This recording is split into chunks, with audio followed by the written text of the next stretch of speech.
¿Se acuerdan el domingo pasado que vimos acerca de la ética del Antiguo Testamento?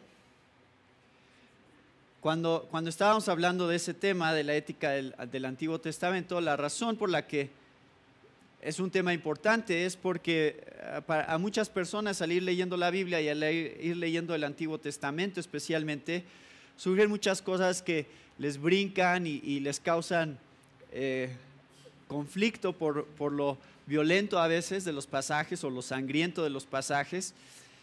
Y el domingo pasado estuvimos hablando acerca de diferentes partes del Antiguo Testamento en donde Dios le ordenaba, por ejemplo, a Israel ir y matar una nación, ir y matar a los cananeos, ir y matar a hombres, mujeres, niños, animales. Y tratamos de dar una respuesta el domingo pasado con respecto a ese tema. ¿Cómo podemos como cristianos tratar con pasajes violentos en el Antiguo Testamento? Y hablamos mucho de eso, de lo de la guerra y la guerra santa, ¿no?, que encontramos en la Biblia. Pero hay otra cosa de la que no hablé el domingo pasado y quisiera hablar este domingo, que tiene que ver con otro tipo de pasajes que causan conflicto a la gente en la Biblia. Y estos pasajes son pasajes principalmente en los Salmos, que se llaman salmos imprecatorios. Y la razón por la que se les da este título es porque son imprecaciones, que a lo mejor no les está ayudando mucho que les diga eso, pero es pedir, cuando el salmista o el autor del salmo pide el juicio de Dios que caiga sobre alguien. Entonces vamos a ver dos ejemplos el día de hoy, principalmente. Quiero que para darles una idea, hay varios salmos que son así, pero quiero que vean, creo que los más fuertes de todos son con los que quisiera tratar el día de hoy para dar respuesta a la gente que tiene preguntas. Miren, el Salmo 69.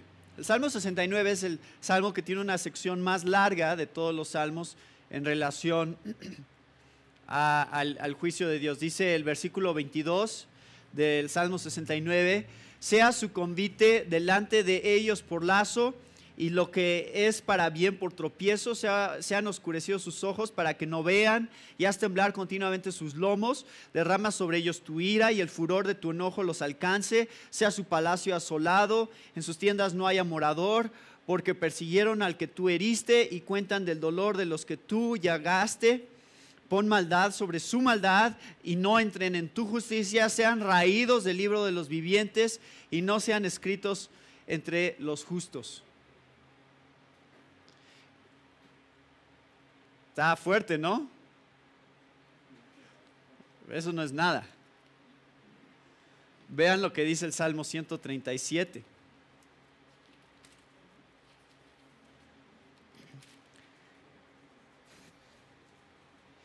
Dice el versículo 7 del Salmo 137, oh Jehová, recuerda contra los hijos de Edom el día de Jerusalén, cuando decían, arrasadla hasta los cimientos, hija de Babilonia la desolada, bienaventurado el que te diere el pago de lo que tú nos hiciste, dichoso el que tomare y estrellare a tus niños contra la peña. Dichoso el que tomare y estrellare tus niños contra la peña. Ahora, ¿por qué es tan difícil leer estos versículos? ¿Qué es lo que causa tanto conflicto cuando los leemos? Bueno, lo que causa conflicto es que cuando ustedes leen en los evangelios que Jesús habla de cómo lidiamos con nuestros enemigos, ¿qué dice Jesús? Amen a sus enemigos, ¿no? Bendigan a los que os maldicen, orad por los que os hacen cosas malas. Entonces, aquí empezamos a entrar en un conflicto. Entonces, ¿qué hacemos? ¿Oramos de veras por ellos? ¿Amamos a nuestros enemigos? ¿O hacemos lo que hacían estos autores de los Salmos cuando pedían que el juicio de Dios cayera sobre de sus enemigos? ¿Estaban pecando estos autores de los Salmos en pedir estas cosas?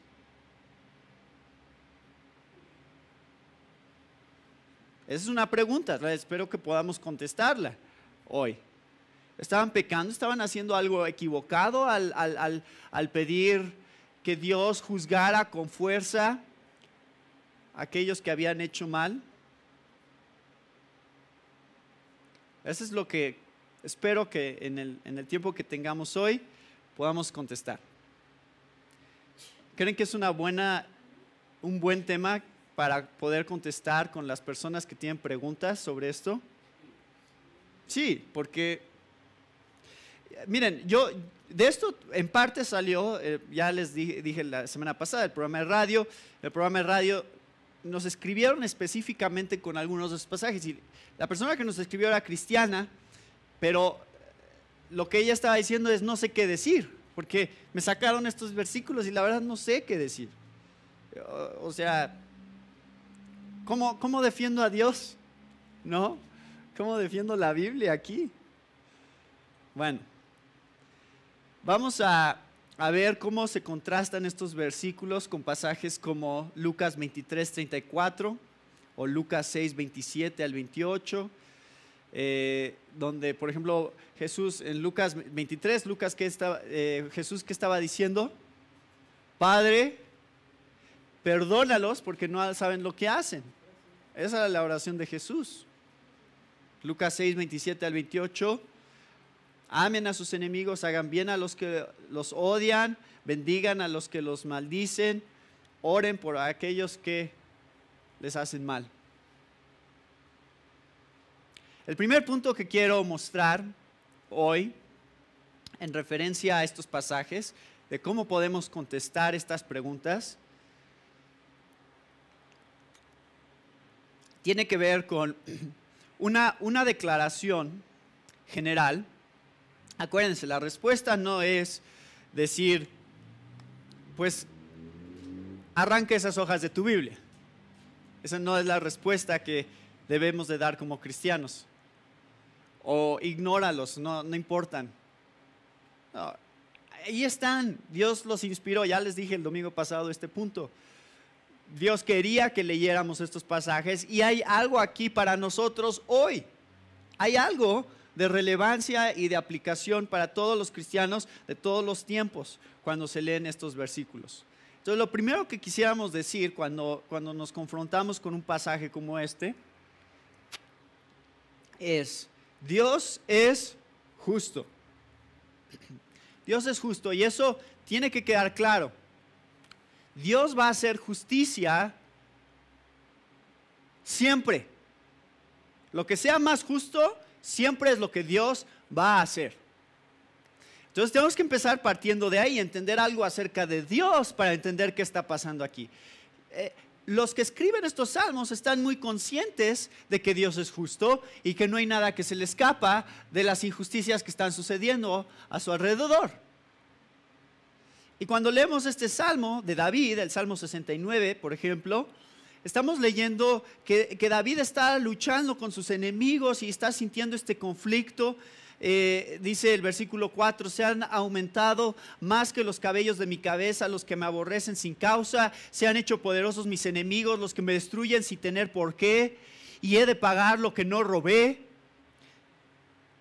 Y básicamente David está diciendo, estoy siendo tratado injustamente por estas personas y no es que yo sea perfecto, dice David. Vean lo que dice el versículo 5, dice: Dios, tú conoces mi insensatez y mis pecados no te son ocultos. Tú sabes que sí tengo mis fallas, pero eso no es la razón por la que me están atacando estas personas. No es la consecuencia de mi pecado, este conflicto que estoy teniendo con mis enemigos. Tú conoces cuáles son esos problemas. Eso no es David habiendo pecado con Betsabé y esto es una consecuencia de ese pecado, por ejemplo. No. Esto son ataques injustos de personas que rodeaban a David. No necesariamente, no se piensa que no eran enemigos militares, eran enemigos personales de David. O sea, no tenían que ver con cuestiones políticas necesariamente.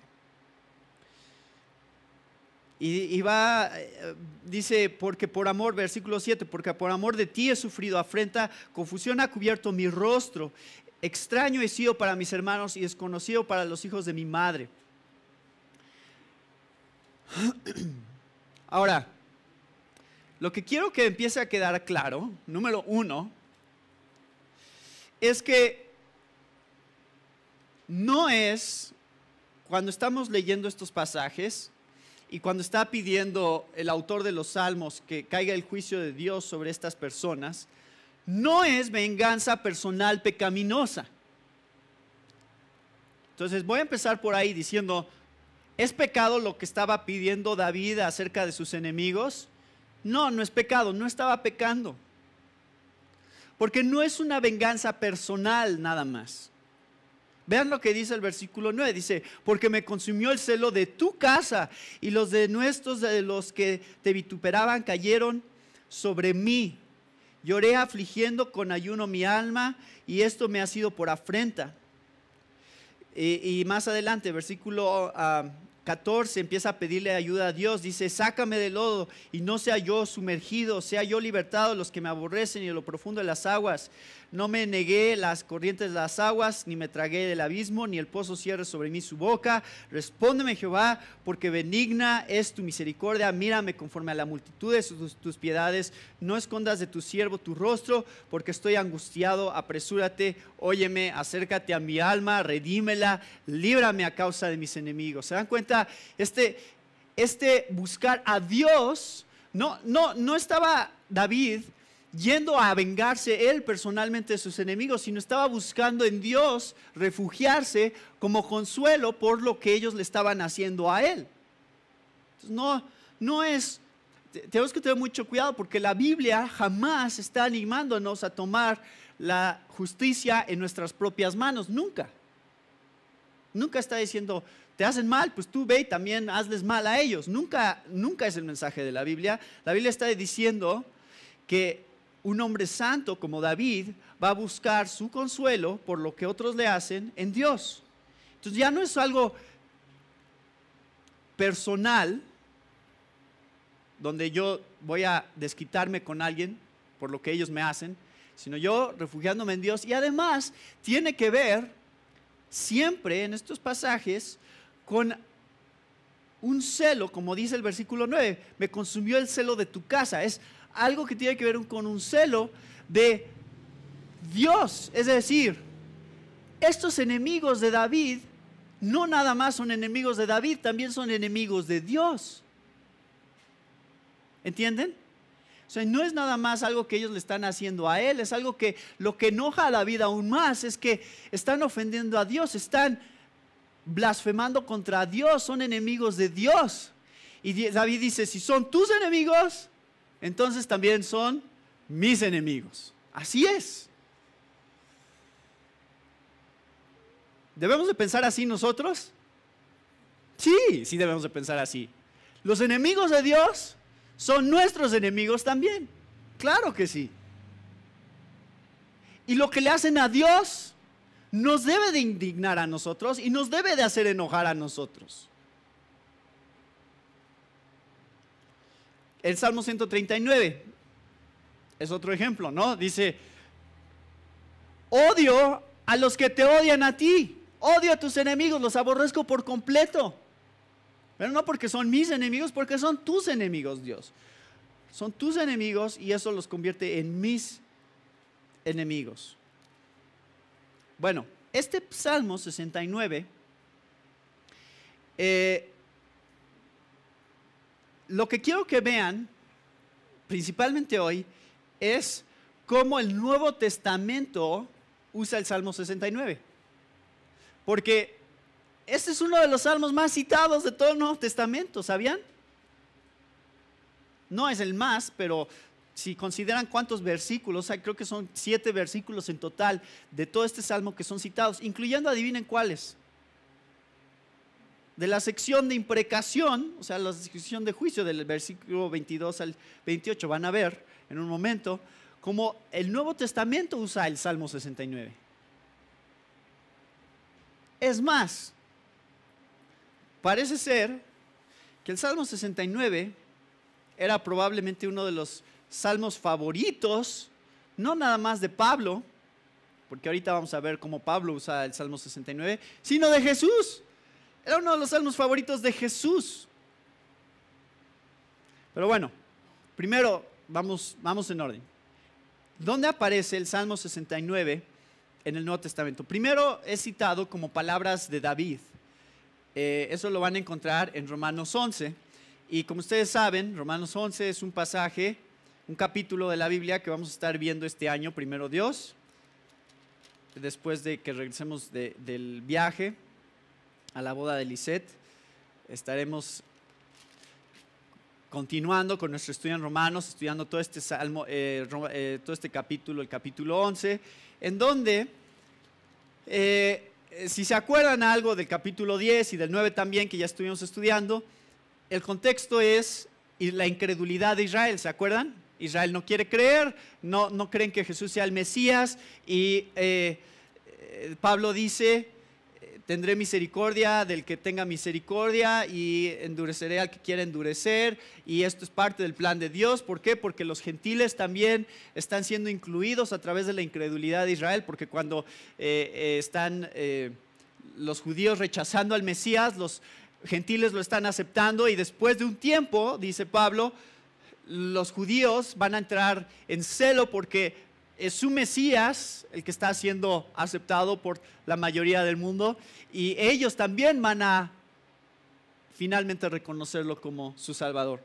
Pero ¿dónde está este pasaje? Vean el versículo 7 del capítulo 11. Que pues lo que buscaba Israel no lo ha alcanzado, pero los escogidos sí lo han alcanzado, y los demás fueron endurecidos. Como está escrito: Dios les dio espíritu de estupor, ojos que no vean y oídos con que no oigan hasta el día de hoy. Ahora, dice Pablo, cita a David, dice, y David dice, ¿qué dice David? Se ha vuelto su convite en trampa y en red, en tropezadero y en retribución, se han oscurecido sus ojos para que no vean, y agóbiales la espalda para siempre. Entonces, ¿cómo usa Pablo el Salmo 69? ¿No es interesante cómo lo usa él? ¿Se acuerdan? Es versículo 22 y 23 del Salmo 69, es lo que está citando Pablo aquí. Pero para decir qué, ¿de qué está hablando Pablo cuando él usa el Salmo 69? ¿De qué está hablando?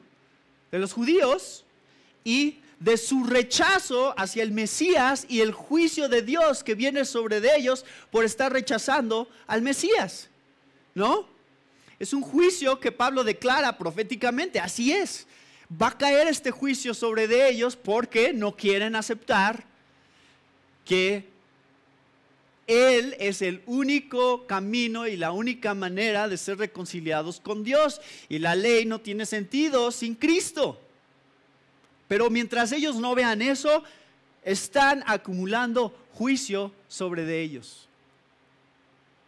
Entonces así es como Pablo lo usa. Él ve el Salmo 69 y ¿qué ve Pablo? No como venganza personal pecaminosa, que es lo que estaba diciendo aquí. No es venganza personal pecaminosa. Pablo no lo ve así. ¿Qué ve Pablo?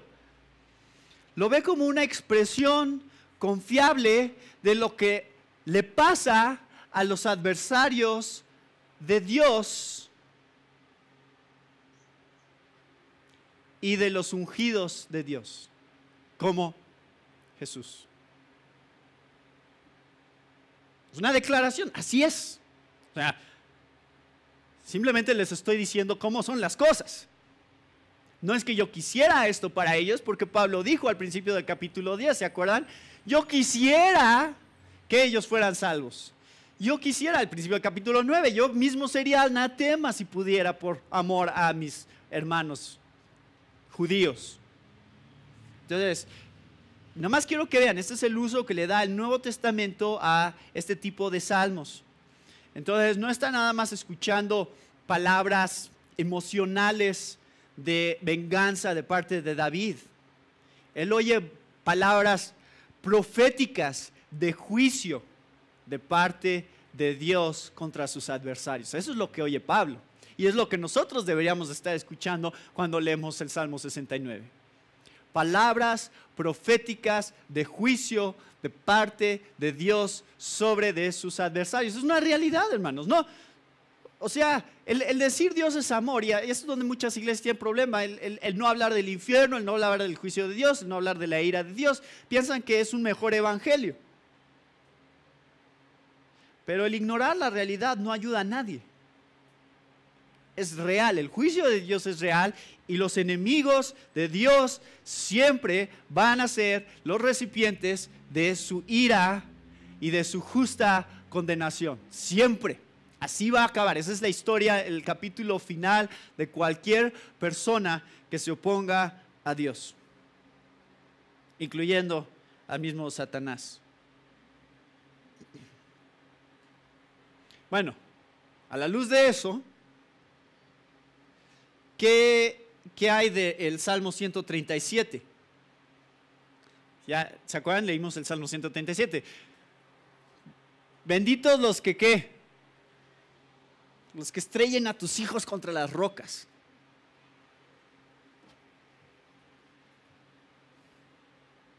¿Qué podemos decir de ese salmo en relación a todo lo que hemos estado viendo? Bueno, el Salmo 137 es, ya leímos esa parte, un juicio. Está hablando de dos naciones específicamente, que son Edom y Babilonia. O sea, está mencionada Edom en el versículo 7, Babilonia en el versículo 8. Ahora, antes de que seamos que nos espantemos tanto de este pasaje, pónganse en los pies de los que experimentaron esta destrucción de Jerusalén,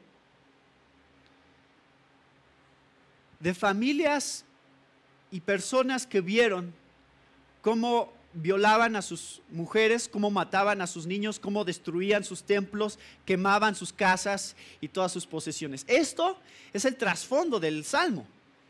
La experiencia de haber visto estas naciones venir y destruir por completo y hacerle esto a ellos. O sea, no están pidiendo nada que ellos no hicieron primero.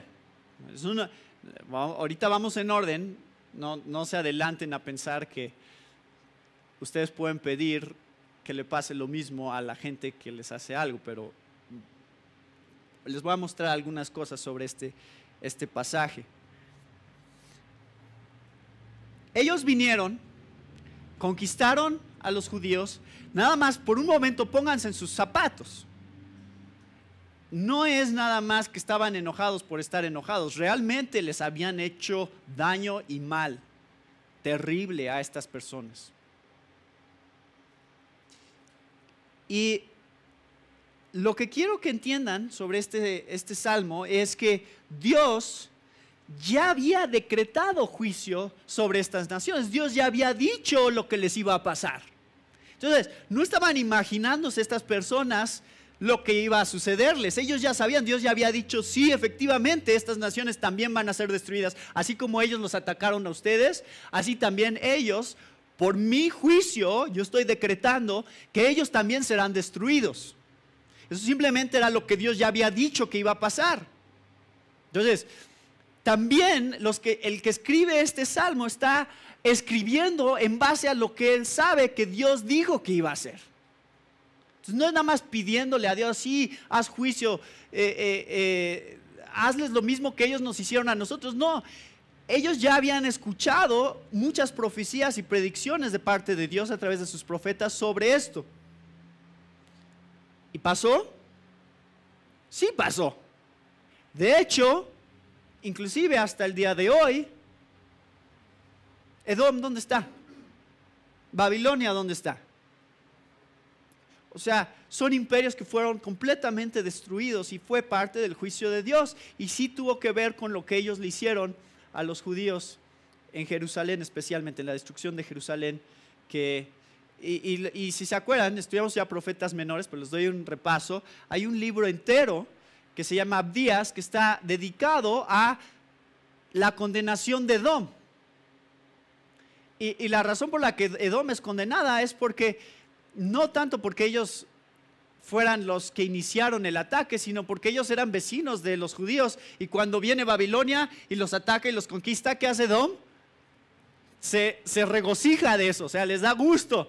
Ah, qué bueno que les estén dando en todo su, no sé qué palabras usar ahí, a los judíos. Y no solamente eso, sino que ellos hasta se aprovechan y dicen, ah, nosotros también entramos y también nos robamos unas cosas.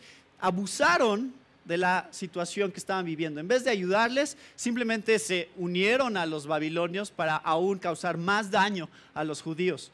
Entonces, cuando estamos leyendo este pasaje, acuérdense de Abdías, por ejemplo. Lean Abdías, es un libro muy cortito y ahí está, versículos 11 al 21. Son algunos versículos que hablan sobre eso. Isaías 34, Isaías 63, Jeremías 49, Lamentaciones 4, Ezequiel 25, 35, 36, Joel 3, Amós 1. ¿Hay juicio sobre Edom? Ahí les puse algunos ejemplos, para que no los vamos a leer ahorita, pero ahí búsquenlos, ahí apúntenlos y comprueben por ustedes mismos qué tanto dijo Dios que iba a hacer de juicio sobre Edom. Entonces no es algo que se están sacando de la manga, o no es nada que ellos están pidiendo que Dios no hubiera dicho ya que iba a hacer primero. Miren, yo lo compararía un poquito con, digamos, el anticristo o Satanás para nosotros, ¿no? O sea, a nosotros no tiene caso que dijéramos, ay Señor, salva a Satanás, ¿no? Por favor, que se arrepienta y vuelva a ser uno de tus ángeles preferidos. ¿Por qué no oramos así? Porque no va a pasar. Ya sabemos que no va a pasar. Dios ya emitió un juicio sobre de Satanás. Dijo, no, el final de Satanás ya está escrito. Él va a ser condenado por toda la eternidad en el lago del fuego junto con el anticristo. Y no hay manera de escapar ese juicio ya. Ya ha sido decretado por Dios que así va a terminar. O sea, ¿ven la diferencia? No, nada más quiero que entiendan cómo es diferente la posición en la que están los que están escribiendo este salmo a la posición en la que estamos nosotros hoy en día. Porque nosotros no tenemos una revelación de parte de Dios sobre lo que va a hacer con nuestros enemigos todavía. No sabemos si se van a arrepentir. Aquí no se iban a arrepentir. Dios ya había declarado un juicio absoluto sobre de ellos. Y Babilonia, estos son juicios sobre de Babilonia. Isaías 13, Isaías también 14, 21, 47, Jeremías 50. Apocalipsis 18 y 19, de hecho, también hay una figura de un tipo de Babilonia que aparece al final de los tiempos en Apocalipsis 18 y 19. Y vean este punto, hermanos, y esto quiero que empiece a moverlos a entender qué está pasando cuando el juicio de Dios cae sobre de alguien y es un justo juicio como el de Apocalipsis 18. Esto es increíble. Vean, capítulo 18 de Apocalipsis dice, es la caída de la gran Babilonia. El mundo, después de que Babilonia es destruido, el mundo está triste porque fue destruida Babilonia, pero vean qué chistoso. En el cielo no están tristes. En el cielo están contentos. Dice el capítulo 19, después de esto, oí una gran voz de una gran multitud en el cielo que decía, aleluya, salvación y honra y gloria y poder son del Señor Dios nuestro, porque sus juicios son verdaderos y justos, pues ha juzgado a la gran ramera que ha corrompido a la tierra con su fornicación y ha vengado la sangre de sus siervos de la mano de ella. Y otra vez dijeron, aleluya, y el humo de ella sube por los siglos de los siglos. O sea, es destruida esta nación, quien quiera que sea, no sabemos todavía exactamente de quién está hablando este pasaje, pero quien sea que es destruida como nación al final de los tiempos, causa, ¿qué en el cielo?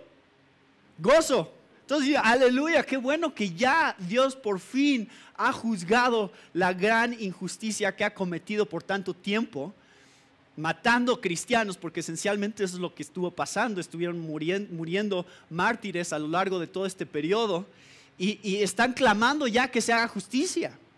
¿No existe ese sentir dentro de todos nosotros de alguna manera u otra? ¿Que nos gusta ver que se haga justicia? ¿No les gusta? ¿O les da coraje?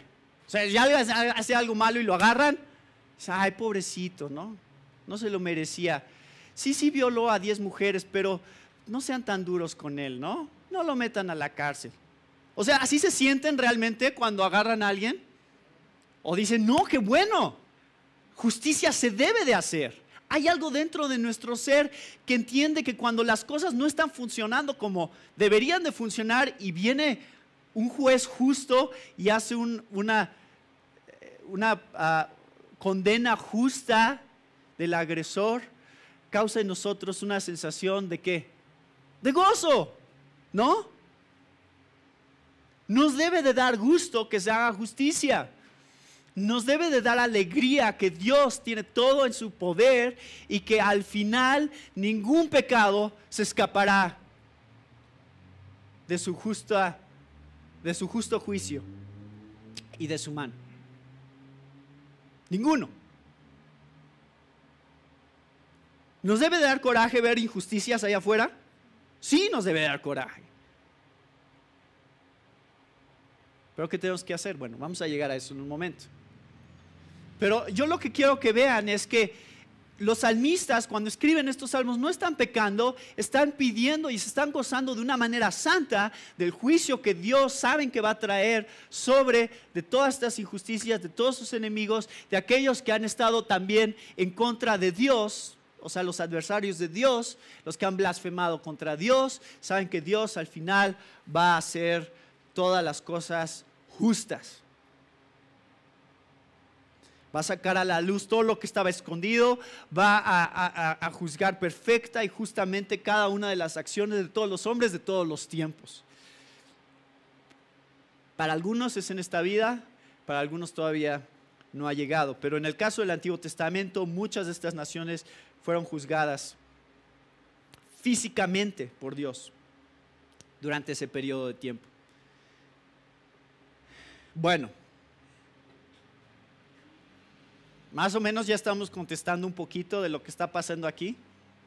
Además, yo les mostré aquí Apocalipsis porque quiero que vean que no nada más es el Antiguo Testamento, lo del juicio de Dios sobre alguna nación o alguien que ha estado haciendo injusticias.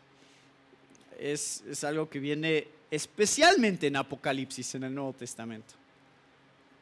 Entonces, si la gente les dice, es que el Antiguo Testamento, no, ¿cuál Antiguo Testamento? Así es la Biblia. Toda la Biblia es así. Dios juzga el pecado y Dios hace cosas que a veces no entendemos completamente por qué las hace como las hace, pero sabemos que Él es el juez perfecto. Entonces sabe por qué lo está haciendo como lo está haciendo y puedes descansar en eso. El otro punto que quiero que vean, y este creo que es el más importante sobre estos salmos, eso en relación al Salmo 137, ahora regresamos otra vez al Salmo 69.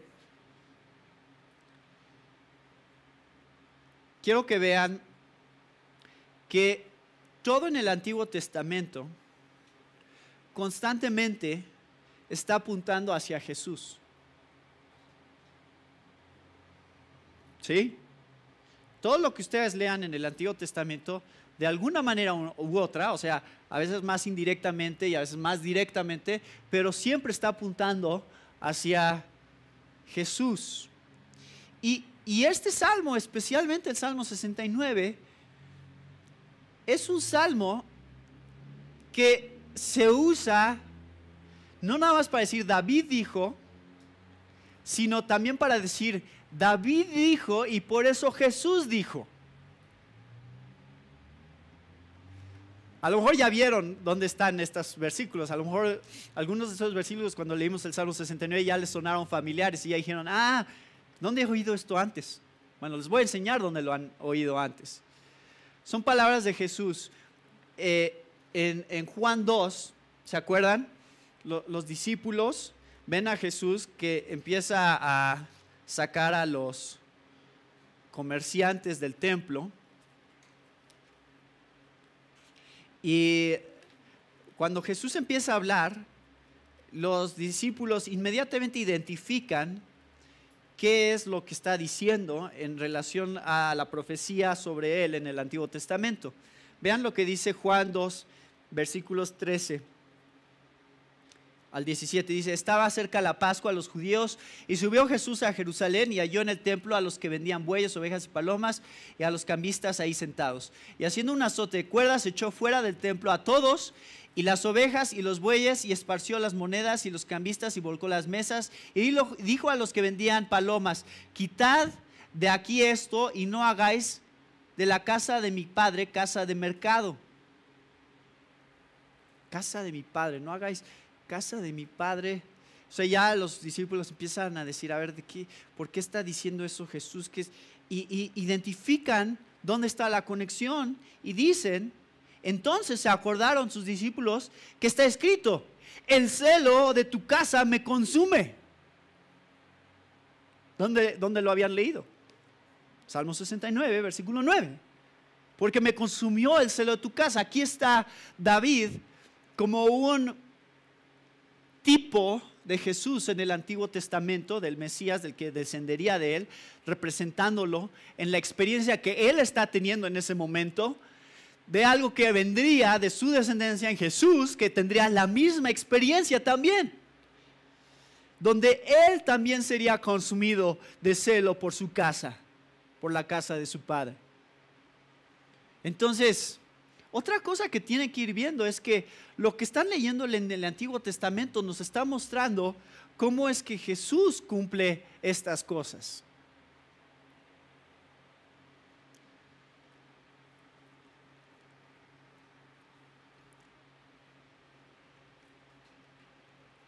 Juan capítulo 15, versículos 24 y 25.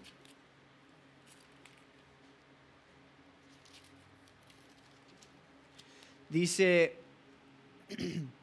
si yo no hubiese hecho entre ellos obras que ningún otro ha hecho, no tendrían pecado, pero ahora han visto y han aborrecido a mí y a mi Padre. Pero esto es para que se cumpla la palabra que está escrita en su ley. ¿Qué? Sin causa me aborrecieron. Nuevamente, ¿de dónde están sacando este versículo? Salmo 69. La experiencia de David estaba siendo la experiencia de Jesús y estaban yendo paralelas. Es decir, a ver si entienden esto que está pasando aquí, cómo el Nuevo Testamento está usando el Salmo 69. Lo que David estaba experimentando serviría como un ejemplo de lo que su descendiente, el Mesías, experimentaría. Entonces, Dios estaba permitiendo que experimentara estas cosas para representar algo que él no entendía que estaba representando, pero que era el Mesías, el Salvador del mundo, iba a cumplir dentro de sus experiencias de David a lo que Dios lo había mandado a la tierra. Número 1, el rechazo de la gente, sus enemigos, atacándolo injustamente, diciendo cosas que no eran ciertas acerca de él. ¿Se dan cuenta? O sea, eso lo estaba experimentando David. ¿Y quién más lo experimentó? Jesús. Atacándolo, diciéndole: no, es que tú, es que...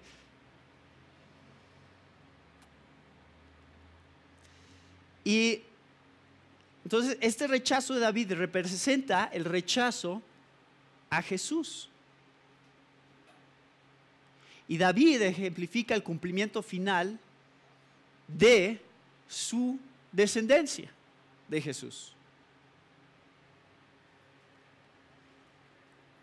Hay más que se cita del Salmo 69. ¿Quieren saber dónde está?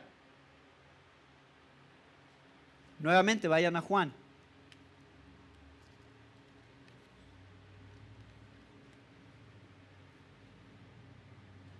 En Juan 19,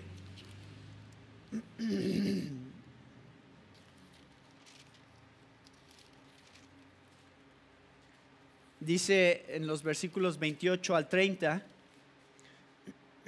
después de esto, sabiendo Jesús que ya todo estaba consumado, dijo: para que la escritura se cumpliese, tengo sed. Y estaba ahí una vasija llena de vinagre. Entonces ellos empaparon en vinagre una esponja y poniéndola en un hisopo se acercaron a la boca. se le acercaron a la boca. Cuando Jesús hubo tomado el vinagre, dijo: consumado es, y habiendo inclinado la cabeza, entregó el espíritu. ¿Para qué le dieron ese vinagre? ¿Para qué dice? Para que se cumpliera la escritura, es decir, esta cuestión de que Jesús le diera sed y que le dieran algo de tomar, pero algo amargo, era un cumplimiento de algo que había pasado antes. Y dice el versículo 21 del Salmo 69: me pusieron además hiel por comida y en mi sed me dieron a beber vinagre. No tenemos ni idea de qué estaba hablando David en su propia experiencia aquí. ¿Cómo fue esto? No sabemos exactamente, pero lo que sí sabemos es que esa experiencia sirvió para que después pudiera ser reflejada en la descendencia de David, Jesucristo, para que viéramos la conexión entre Jesús y David. Aquí este es el punto importante, ya lo hemos visto antes. ¿Se acuerdan cuando veíamos sobre las genealogías? ¿Por qué son importantes? Porque Dios quería que vieran que las promesas que habían sido hechas a los padres y se habían ido confirmando a lo largo de todo el Antiguo Testamento, efectivamente se estaban cumpliendo en Jesús. Y si la relación más estrecha está entre Jesús y David, porque David es el rey, el del trono, y dice: tu trono no tendrá fin. ¿De quién está hablando? De Jesús. O sea, la Biblia quiere que hagamos esa conexión entre los dos, quiere que veamos que las experiencias de David estaban diseñadas para reflejar las experiencias de Jesús. Entonces, hay otra fase más profunda con respecto a estos salmos, especialmente el Salmo 69, pero otros también, en cuanto a las imprecaciones o los juicios de Dios sobre los enemigos de Dios. ¿Por qué? ¿Por qué?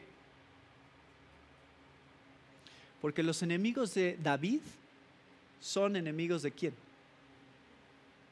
De Dios. ¿Y cómo terminan los enemigos de Dios? Bajo el justo juicio y condenación de Dios. Así termina. Entonces hay un paralelo aquí sobre David pidiendo juicio de parte de Dios sobre sus enemigos, porque ese es el destino final de los enemigos de Dios y sería el destino final de los enemigos, los adversarios de Jesús también. Es decir, los que rechazaran a Jesús sufrirían el juicio de Dios eterno. Están conectando todo esto como yo lo estoy conectando, porque en mi mente funciona, pero no sé si en la de ustedes funciona lo que estoy diciendo. O sea, quiero que empiecen a verlo, porque creo que el Nuevo Testamento está haciendo eso. O sea, yo lo que quiero mostrarles es que creo que el Nuevo Testamento, la manera en que usa el Antiguo, o la manera en que usa estos salmos, nos está mostrando lo que está tratando de hacer. Y ustedes tienen que tratar de hacer esas mismas conexiones. Pero si no, no diría para que se cumpliera la escritura. Si dice eso es porque le importa que vean qué escritura se está cumpliendo, que digan: ¿dónde está esa escritura? ¿Cómo se relacionan estos pasajes? ¿Cómo existen en paralelo en la Biblia el Antiguo y el Nuevo Testamento, y especialmente las experiencias de David y las experiencias de Jesús? En Romanos 15, este es otro pasaje, Romanos, fíjense, en Romanos 2 veces Pablo usa el Salmo 69. Romanos 15, Pablo dice con respecto a, y aquí el contexto viene del capítulo 14, en donde Pablo estaba hablando de cómo los más maduros o los más fuertes en la fe tienen que soportar a los débiles en la fe y aprender a no ser piedra de tropiezo para aquellos que creen que hay que abstenerse de ciertas cosas o hacer ciertas cosas, y dice: ustedes tienen la gran responsabilidad de abstenerse a veces por causa de ellos, y tienen que aprender a convivir juntos, y tienen que aprender como iglesia a vivir en armonía, y no nada más a decir: ay, no, es que ellos son diferentes a mí, pues entonces no me caen bien, me voy, ¿no? que es lo que normalmente pasa. Es un buen capítulo para estudiar también. En algún momento ya lo estudiamos. Pero vean lo que dice el capítulo 15. Dice: los que somos fuertes debemos soportar las flaquezas de los débiles y no agradarnos a nosotros mismos. Cada uno de nosotros agrade a su prójimo en lo que es bueno para edificación. Porque ni aun Cristo se agradó a sí mismo, antes bien, como está escrito, los vituperios de los que te vituperaban cayeron sobre mí. ¿De dónde sacó eso, Pablo? Imagínense, ese es su argumento. Llévense bien porque los vituperios de los que te vituperaban cayeron sobre mí. A veces por eso es difícil entender a Pablo. ¿Por qué dice eso? Bueno, porque Jesús estaba poniéndose en una posición en donde, a pesar de que lo estaban atacando, a pesar de que le estaban haciendo mal, él estaba aguantando eso y estaba siendo paciente para el juicio final de Dios. Y cuando nosotros estamos lidiando con personas que son diferentes a nosotros, a veces tenemos que lidiar con ese tipo de ataques o de diferencias y ser pacientes también. Y aprender a soportar. O sea, eso es lo que está diciendo: aprendan a soportar. No se estén agradando nada más a ustedes mismos. Es que esto es lo que yo creo que se debe de hacer. No. Jesús no hizo eso. Él aguantó cuando a él lo estaban clavando en la cruz, cuando estaban poniendo la corona de espinas. Él estaba aguantando todo eso. Entonces, ¿ustedes no pueden aguantarse entre ustedes mismos mutuamente? Sí, pueden. Jesús lo hizo, puso el ejemplo, ahora ustedes háganlo. Aguántense. Eso es lo que está diciendo. ¿Verdad? Somos muy sensibles. Es nuestra tendencia a que nos hieran tan fácilmente, a sentirnos mal tan fácilmente, a deprimirnos tan fácilmente. Así somos. Y Pablo está diciendo: no sean así, porque Jesús aguantó cosas mucho peores que lo que te están haciendo a ti. Bueno, eso es en esencia lo que está diciendo aquí. Entonces, yo lo que quiero que vean ahora es cómo se va juntando todo esto. ¿Qué tiene que ver con los salmos que piden juicio de parte de Dios y este tipo de oraciones como las que estuvimos leyendo? Esto es cómo se usan estos pasajes. Y ese es el punto final, hermanos, sobre los salmos y estos pasajes que hemos estado leyendo. La manera en que tú aguantas el sufrimiento por causa de Dios va a tener diferentes clases de consecuencias en la gente. ¿Sí? Si ellos se arrepienten a causa de que tú estás aguantando en amor lo que ellos te hagan injusto, entonces la manera en que tú aguantas va a servir para ganarlos, para hacerlos que se arrepientan. Pero si ellos te siguen atacando y tú los amas y tú lo aguantas, ¿sabes qué estás haciendo? Estás incrementando el juicio que caerá sobre de ellos al amarlos. Vean de dónde saco esto, porque este es el último punto. Debemos de orar como oraba el salmista y decir: ay, todos los que me caen mal, que caiga el fuego del cielo y que los consuma, y que si matan a sus niños, qué bueno, y que si pierden su trabajo, qué bueno, y si les quitan sus casas. ¿Así debemos de orar? No, no es lo que nos está diciendo estos pasajes. Oren así. Sí nos debe dar gusto la justicia de Dios, sí nos debemos alegrar que Dios es Dios justo y bueno y que sus juicios son perfectos y que no hay nada que se le va a escapar al final. Sí nos debe alegrar eso, pero la manera en que la Biblia nos enseña a lidiar con otros es diferente, ¿no? Miren, vamos a ver dos pasajes aquí. Uno es Romanos 12, pero primero quiero que vean el Salmo 109, porque aquí está una clave muy importante, porque quiero que, o sea, lo que no quiero que digan es: o sea, ya el Nuevo Testamento ahora está diciendo ama a tus enemigos, porque es el Nuevo Testamento y pues Jesús ya instituyó esa parte del amor. No, no piensen eso. Salmo 109 es una clave muy importante porque Salmo 109, adivinen qué, es también un salmo imprecatorio. También pide juicio sobre los enemigos de Dios, pero nos da una pista sobre la actitud que David estaba teniendo para con estas personas por mucho tiempo y con mucha paciencia. Vean lo que dice el versículo 3 del Salmo 109. Dice, con palabras de odio me han rodeado y pelearon contra mí sin causa. Y vean el versículo 4, dice que, ¿en pago de qué? De mi amor me han sido adversarios, mas yo oraba. ¿Me devuelven qué? Mal por bien y odio por amor. Y ahora pide juicio. Ahora sí dice, ahora haz juicio, Dios. Porque yo los he estado amando, yo he estado haciendo lo bueno hacia ellos, yo he estado tratando de hacer, o sea, mostrarles tu amor, tu misericordia, tu gracia, y ellos con cómo me responden, con mal, con ataques, con odio. Entonces, tienen que ver esto está en estos mismos salmos. Esto también es David hablando. Entonces, David amó a sus enemigos, sí los amó, fue paciente con ellos, aguantó como Jesús aguantó, sí. Pero llega el punto en el cual ese amor, esa respuesta que nosotros tenemos hacia ellos, si ellos siguen atacándonos, ¿qué pasa? Está incrementando el juicio sobre ellos, si es que no se arrepienten. Si es que no cambian su actitud. Lo único que estamos haciendo es crear más condenación. Y eso es exactamente lo que dice Romanos 12,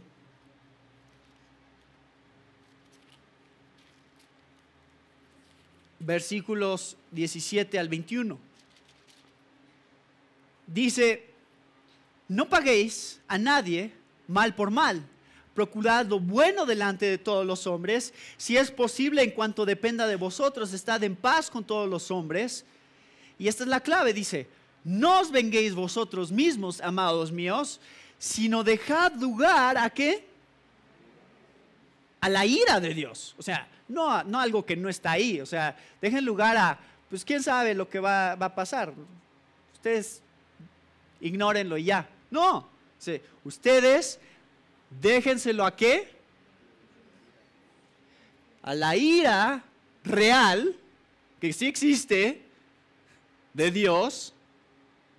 Porque escrito está, ¿qué está escrito? Mía es la venganza, yo pagaré, dice el Señor. O sea, para Pablo, los salmos que están pidiendo juicio de parte de Dios, ¿qué representan?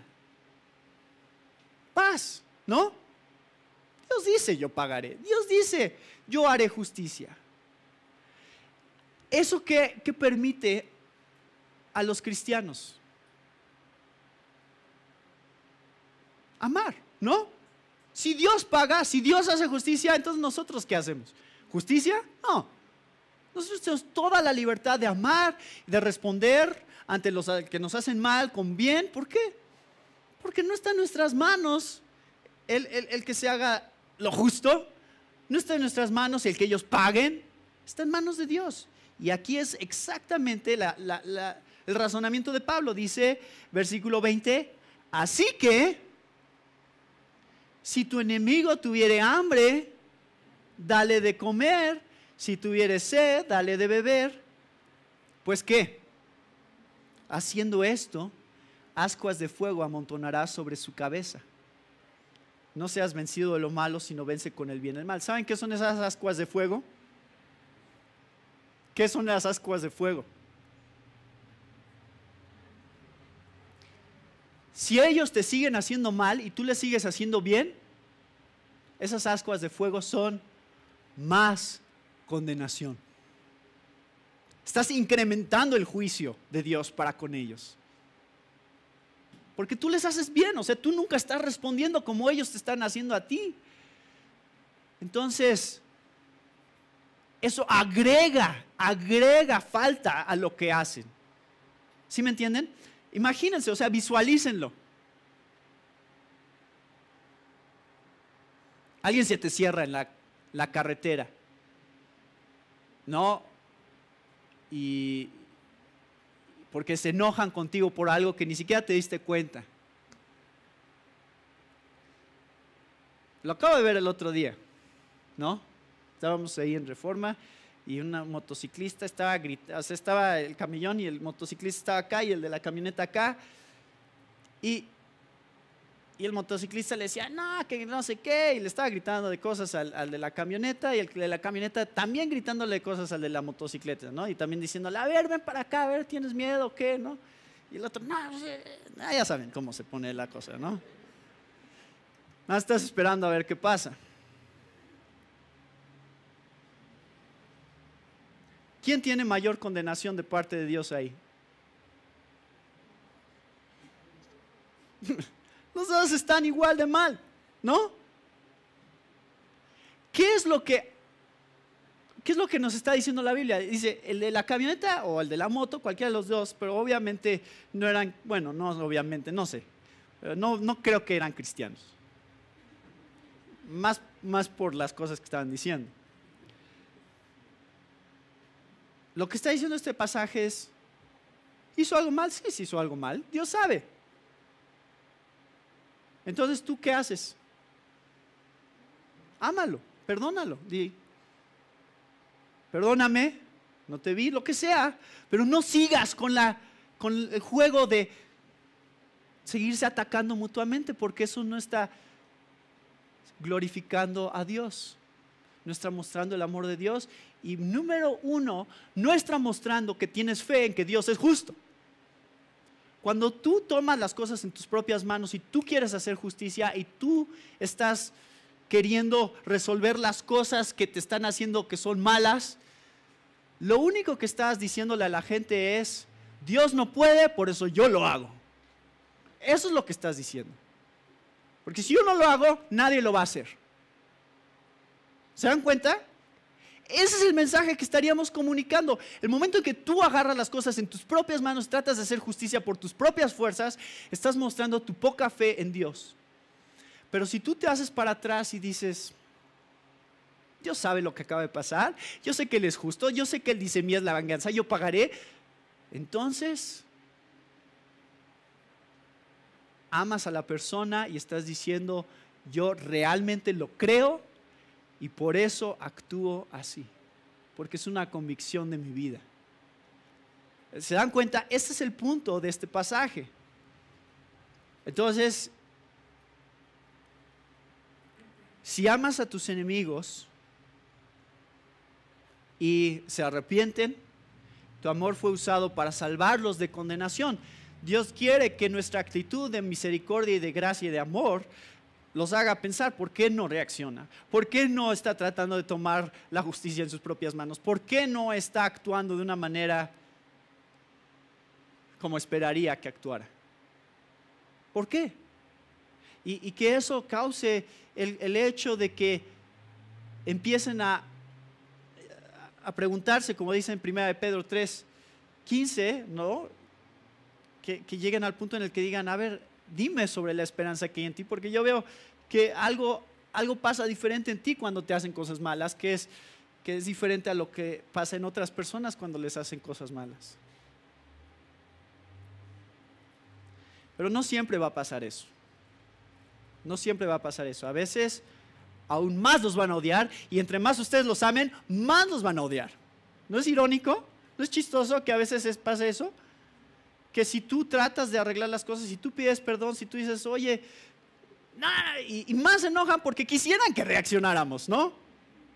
Quisieran que nosotros también los insultáramos para tener más razón de enojarse y hay gente que simplemente es así y les da coraje. Y entonces, ¿qué pasa? Si no se arrepienten, tu amor fue usado para agravar su condenación. Y no que necesariamente eso sea un consuelo, simplemente es una realidad, ¿no?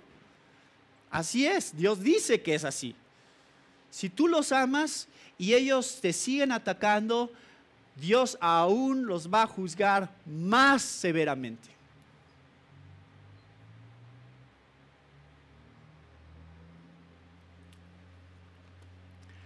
Entonces,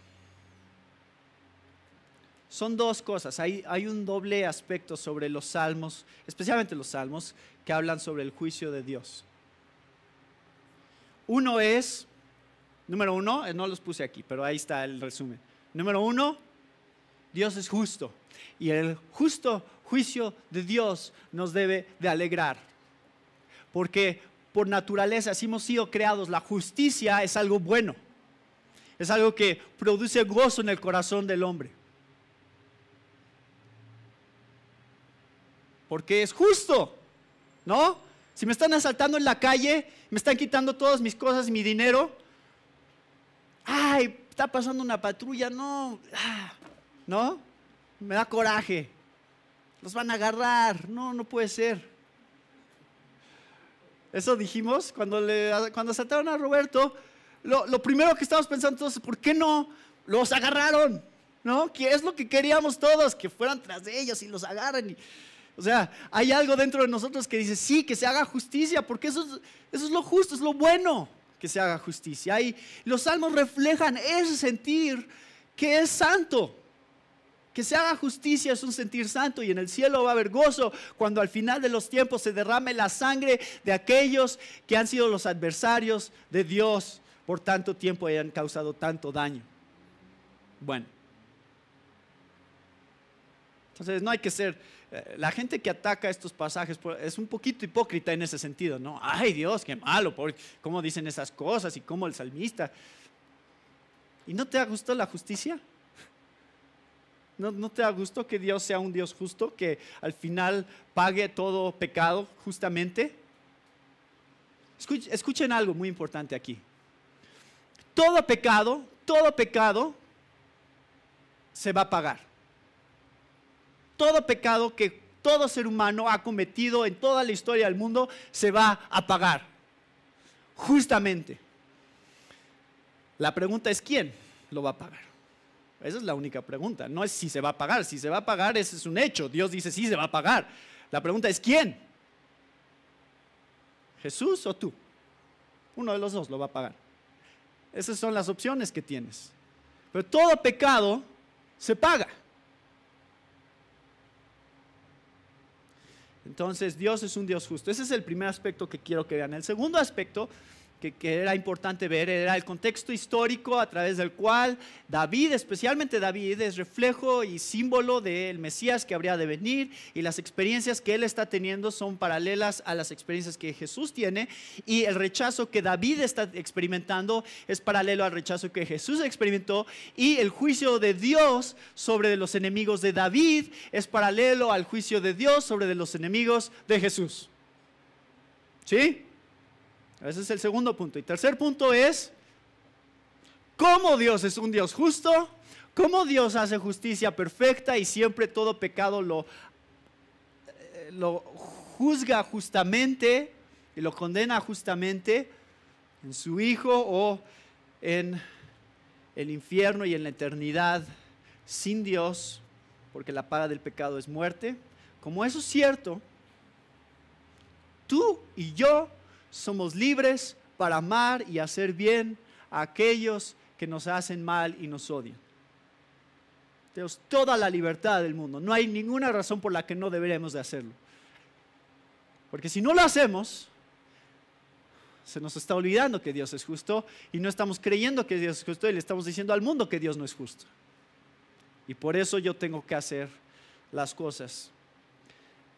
Entonces, esos 3 puntos, en resumen de todo esto, es lo que quisiera que supieran, explicaran acerca de los salmos imprecatorios en la Biblia. ¿Tenemos enemigos? Sí, tenemos enemigos. Especialmente los enemigos de Dios. Son nuestros enemigos. No es por lo que nos hacen a nosotros, es porque lo que le hacen a Dios. Nosotros somos hijos de Dios.